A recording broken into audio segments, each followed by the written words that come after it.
Okay, this is the wonderful 1968 Honda 479 generator engine, 20 horsepower, I think, direct injection, whatever that is, fitted with a lovely lawnmower type tank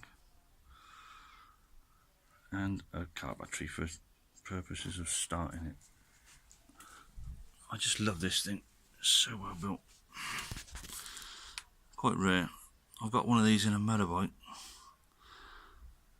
I just wanted to do a demo. I've done one before, but this is the beast. Will be for sale at some point. So here we go.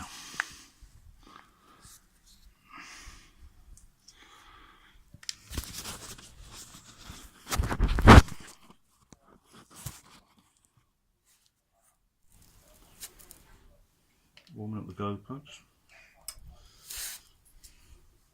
manually.